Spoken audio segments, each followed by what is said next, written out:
Bonjour, bienvenue dans ce tutoriel sur Statistique Canada, donc l'organisme officiel chargé de recenser les statistiques, notamment d'ordre économique sur le Canada et ses provinces. Aujourd'hui particulièrement, nous allons chercher de l'information sur le PIB réel, PIB nominal. Évidemment, à partir d'un moteur de recherche tel que Google, euh, on inscrit Statistique Canada, qui nous amène donc sur le site d'accueil de Statistique Canada, qui apparaît comme ceci. Et déjà, dans la page d'accueil, donc nous verrons que les les principales variables macroéconomiques apparaissent sur la page d'accueil. On voit notamment la population, l'indice des prix à la consommation, donc l'indicateur de l'inflation, le taux de chômage, le PIB réel selon les dépenses et d'autres variables macroéconomiques. En ce qui nous concerne, évidemment, c'est le PIB réel qui nous intéresse et plus particulièrement, dans un premier temps, le PIB réel selon les dépenses. On voit des données récentes, là, donc qui sont déjà d'entrée de jeu présentées.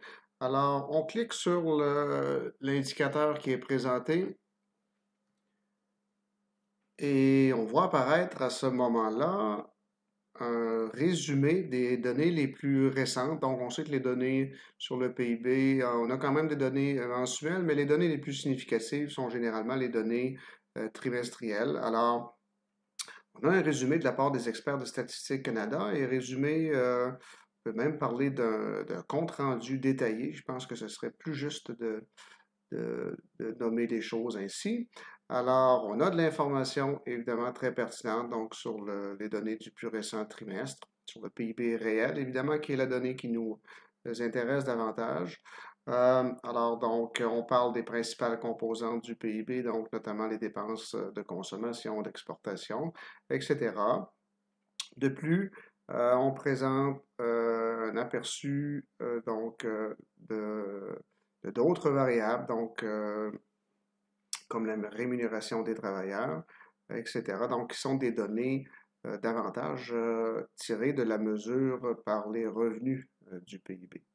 Alors, par ailleurs, pour chacun des indicateurs tels que vus dans la page d'accueil, Statistique Canada, au bas de l'article, nous présente généralement quelques tableaux, donc les données pertinentes, il va s'en dire.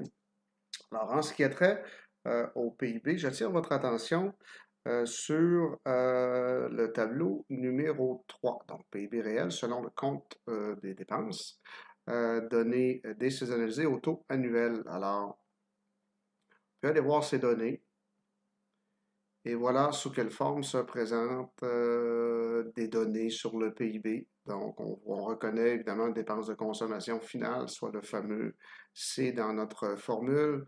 On voit par ailleurs apparaître formation brute de capital fixe, donc ce qu'on nomme par ailleurs également investissement brut. Donc, exportation nette qu'on voit un peu plus loin, importation nette, importation également de biens et services. Alors, on reconnaît les principales données qu'on a qu'on a vues en classe. Donc, par ailleurs, on voit dépenses de consommation finale des administrations publiques, soit les dépenses gouvernementales. Alors, voilà. Et comme source principale, évidemment, ces données sont tirées d'un tableau plus complet. Donc, et comme source principale, j'attire votre attention donc au bas du tableau. Donc, en ce qui a trait aux données sur le PIB par la méthode des dépenses. Donc, le tableau le plus utilisé, le plus pertinent de l'avis de l'ensemble des économistes, c'est le tableau 3800064. Et on va aller voir les données qui nous sont présentées alors évidemment, donc, on retrouve certaines données tout à fait semblables à celles qu'on avait précédemment dans l'autre tableau. Mais bon, les repères, les comparatifs peuvent être à d'autres égards. Alors, on voit les données trimestre par trimestre, ici, donc aussi loin qu'en 2014. Par ailleurs, lorsque vient le temps d'estimer ou d'évaluer la variation, notamment les variations en pourcentage. Alors, on voit que toutes ces données sont en dollars, hein, donc en dollars constants. Euh, alors, je tire votre attention ici sur l'onglet Manipuler. Alors, on clique dans cet onglet. Alors, en cliquant dans l'onglet Manipuler, alors les fréquences, ça nous convient, donc les années civiles nous conviennent également. Toutefois, les données telles qu'extraites, c'est-à-dire en dollars constants, ne sont pas tout à fait ce qu'on voudrait voir dans un second temps. Alors, une donnée ou la variation qui est pertinente, généralement, on aime bien la variation annuelle. Alors, c'est un peu ce qu'on nous dit, ce qu'on nous propose, donc dans un troisième volet, là, donc la variation en pourcentage d'une année à l'autre. Alors, on appuie là-dedans et par la suite, on fait évidemment appliquer et on verra que le travail va s'exécuter et ce qu'on voit maintenant, évidemment, ce sont les variations annuelles, donc des plus récents trimestres. Alors, d'où l'efficacité, si on veut, donc du site de Statistique Canada, donc raison pour laquelle il est évidemment des plus pertinents d'utiliser ces données qui nous sont fournies par des experts, évidemment. Alors, voilà pour les données sur le PIB réel à partir de la méthode des dépenses. Alors, si on voulait consulter maintenant euh, les données toujours sur le PIB, mais maintenant à partir des données des revenus, donc notamment, on sait que les salaires peuvent être une mesure ou un indicateur pertinent à analyser, que ce soit pour des gestionnaires ou euh, pour tout autre intervenant socio-économique. Alors, on peut revenir à la page d'accueil. On peut revenir à la page d'accueil. Alors, nous voilà de retour à la page d'accueil. Évidemment, toujours PIB selon les dépenses. Et bon, comme on voyait tantôt, donc, à la fin de l'article, donc, plusieurs tableaux nous sont proposés. Alors, on voit apparaître dans un premier temps, on nous propose donc le PIB selon le compte des revenus. Les données sont généralement un peu moins à jour en ce qui a trait aux revenus, donc la mise à jour se fait un peu dans un second temps là, après les données sur le PIB, sur la méthode des dépenses. Alors, si on allait voir le tableau 1, donc on verrait les données apparaître sous cette forme-là. Donc, on reconnaît les salaires, on reconnaît excédent d'exploitation brut, donc des entreprises, revenus mixtes brut, donc des entreprises individuelles et agricoles, impôts moins subventions de l'État, donc et également les divergences statistiques. J'attire votre attention encore une fois au bas du tableau.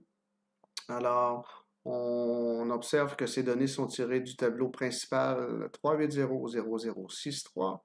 Alors, allons voir qu'est-ce qu'on retrouve comme information dans le tableau 3800063. Alors, on retrouve donc de manière plus détaillée les principales variables de la méthode des revenus du PIB, donc les données les plus à jour tout de même. Alors voilà donc ce à quoi ressemblent les données du PIB. Donc on doit considérer que ces données ne sont pas en termes de dollars réels toutefois. Okay? Alors rémunération des salariés, donc le fameux qui tiennent compte évidemment des salaires et des cotisations syndicales, l'excédent d'exploitation brute. Donc, consommation de capital fixe, donc évidemment en trois sous-catégories, hein. Alors, on les voit apparaître ici, et l'impôt moins les subventions du gouvernement.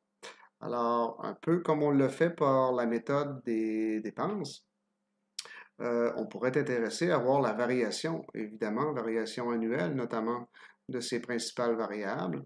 Alors, on fait sensiblement la même application qu'on a fait un peu plus tôt. Alors, on va appliquer ici, on va cliquer dans Manipuler.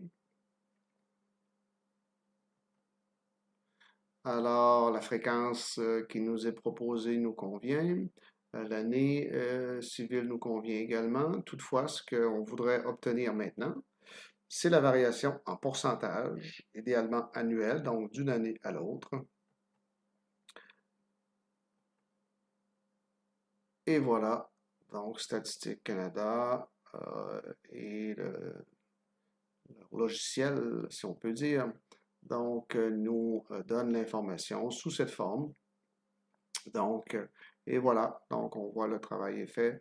Donc, pour évaluer, estimer la variation des principales variables à l'intérieur du PIB par la méthode des revenus. Alors là-dessus, je vous invite évidemment à utiliser le site de Statistique Canada pour repérer évidemment les principales variables euh, de l'activité économique et en ce qui a trait au PIB, évidemment, un indicateur clé, il va sans dire, donc tant par ses composantes à terme de dépenses que ses composantes en termes de revenus. Alors merci et bonne visite prochaine sur le site de Statistique Canada.